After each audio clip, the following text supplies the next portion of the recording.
Well, welcome everyone. Welcome to Office Hours with Michael Kitces. For today's Office Hours, I want to talk about how to leverage a specialization to market and differentiate yourself as a financial advisor, and particularly for younger advisors to get more opportunities for client-facing time in the first place. So today's discussion is based on a question that came in recently from Jack, a 20-something advisor, who wrote me and asked, "Dear Michael, I've created a sort of tactical niche versus the usual strategic client lifestyle niches in utilizing CRUTs, charitable remainder unit trusts, as a planning tool. I've given an overview of the structure, how we model it versus a control scenario, key factors for when a CRUT is likely to be a useful tool, major drawbacks, etc. Because CRUTs have actually become really underutilized in recent years, with fewer than 30,000 CRUTs in the wild with over $500,000 in assets, and the number has been declining every year. So I've given this overview internally to our advisors and to some estate planning attorneys and CPAs, and I think it's both useful for other professionals and a great opportunity for the firm I work for and myself to gain some mind share. So my question is, what avenues would you consider for sharing this kind of expertise? Should I go to CPA societies and estate planning councils and apply to speak at their conferences? Should I start by figuring out how to get my material to count for professional CE credit? Am I going about it all wrong by focusing on estate planning attorneys and CPAs? What should I do?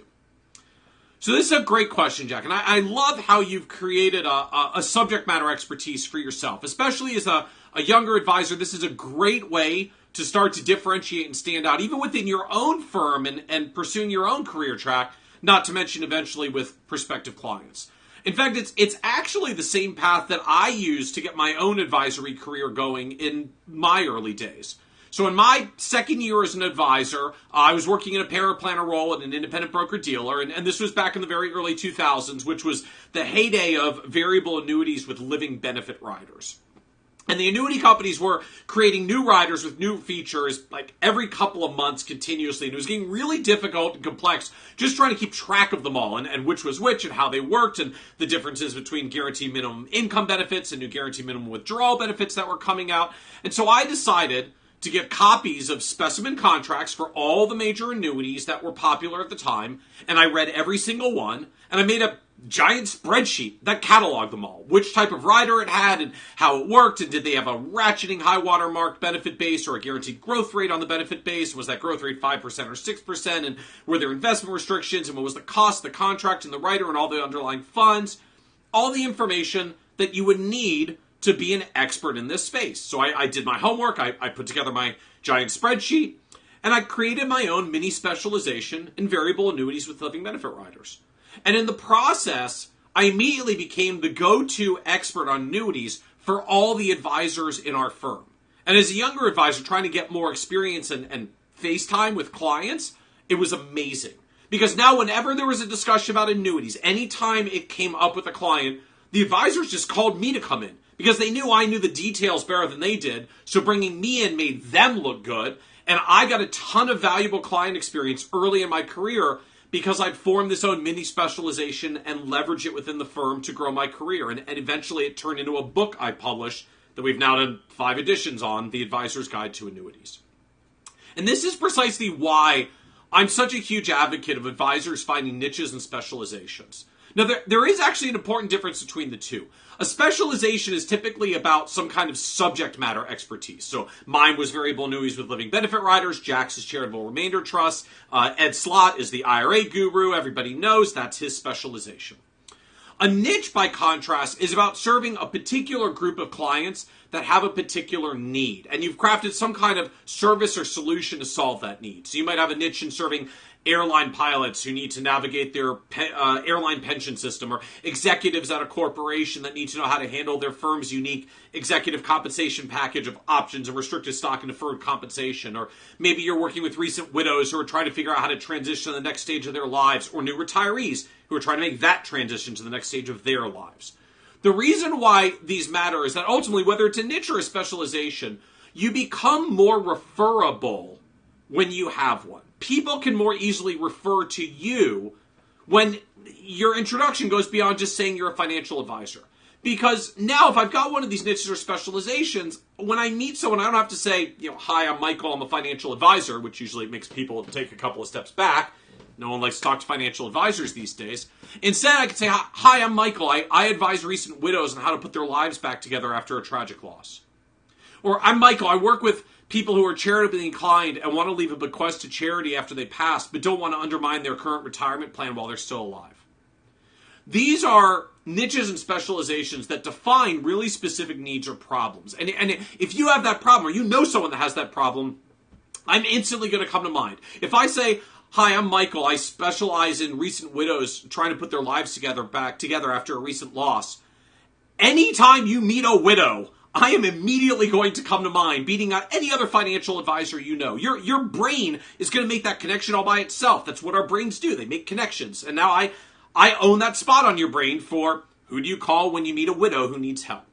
Now, the caveat for newer advisors is that building a niche often takes up to 3 years to really get established in momentum. And it's complex and it takes a lot of experience to really be able to figure out who do you best serve and how do you craft a differentiated solution to help them. So that's why I'm really a fan of specializations, or even just these, we'll call them mini-specializations. Practice management guru Philip Palaviv wrote about this strategy in his recent G2 Next Generation book, where he made the excellent point that if you really want to get more credibility with clients, especially as a young advisor, you don't have to start a relationship by trying to figure out how to play golf and be social with your clients. Start it by simply being an absolute expert in something that matters to them.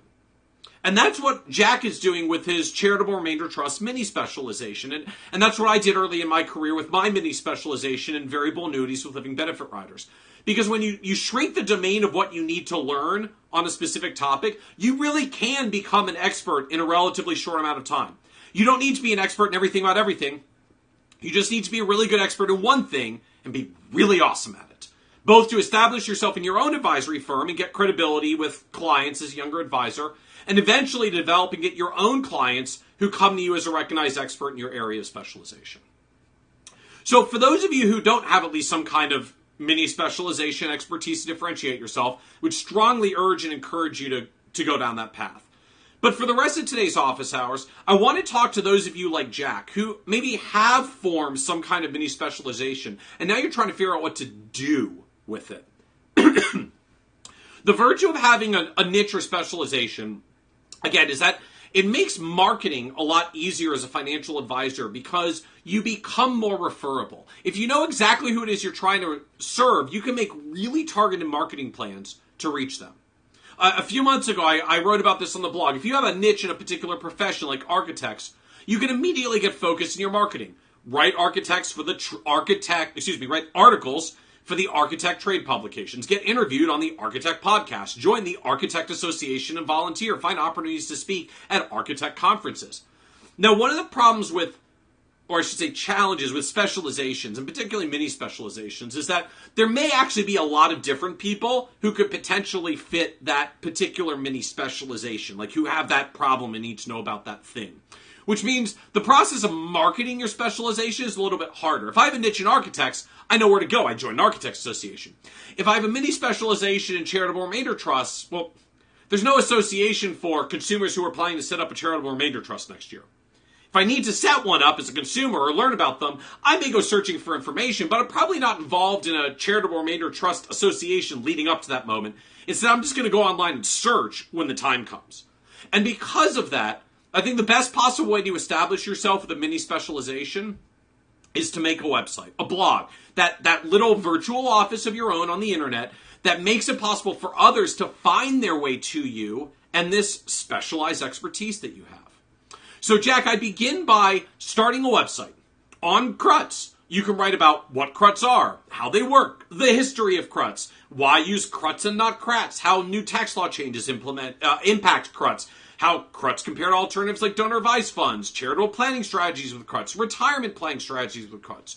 Your goal, simply put, is that when someone types a question into Google about CRUTs, your website comes up as one of the answers. And when they show up at your website, if it looks like a quality professional website, the kind of website where a prospect might say, wow, this advisor really knows what he or she is talking about, this is really professional, I need more help, I think this is who I'm going to call. Now, the reality is that for most advisors just getting started in a mini-specialization, your website isn't going to instantly become the authority in your area of specialization, even if you've crafted the real expertise. because developing credibility for the website and improving it, broadly called search engine optimization or SEO, takes time.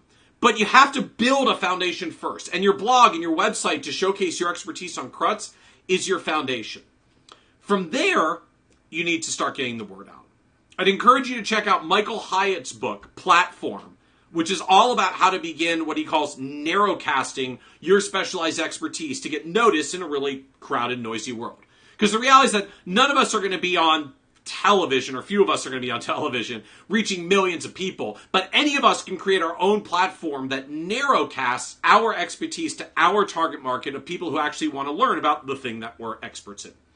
And in practice, this usually means building an email list using software like MailChimp, creating social media accounts on places like Twitter and LinkedIn and Facebook where you share out your content and expertise, other articles about CRUTs and charitable planning, and become a go-to source. You may even start interacting with the media anytime they write about charitable strategies, connect them with your blog posts about an angle that they may have missed related to CRUTs and so forth. Start narrowcasting your mini specializations so that people can learn about your expertise, share it with others who might want to hear about your expertise, and begin building a base of people you may someday do business with. These are the important foundational steps for several reasons. The first is just, even if someone hears about your specialization or sees your presentation, thinks you sound awesome, they're probably not going to give you their life savings or make a massive irrevocable gift to a charitable trust based on one interaction or one recommendation. They're going to go check you out online. They're going to vet that you're a real expert. They're going to see if you're credible. They're going to get more familiar with your expertise. And that website has to be there first so they find something that's recognized as credible and authoritative. That's what actually turns this into a business opportunity for you instead of just being a thing you know stuff about. From there, you can get more targeting going outbound. So take all that information you've written on your website about CRUTs and turn it into a presentation on CRUTs that now you can offer to local CPA societies and estate planning councils.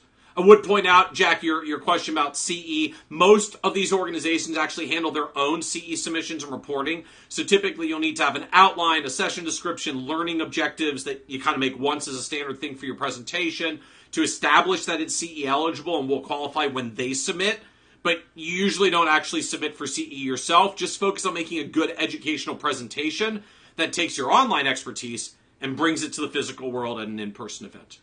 From there, you might even publish an ebook or a physical book on CRUTs. Because the truth is that if you've already been writing some content on your website for a period of time, you might create a full book in less than a couple of months at a fairly modest cost. Because you're simply going to take all the articles you've already written and just work with an editor to repackage them into a book format. Each article you wrote on your site is a chapter or part of a chapter for a book. And boom, now you're a recognized author and really establishing credibility as a true expert in your specialization.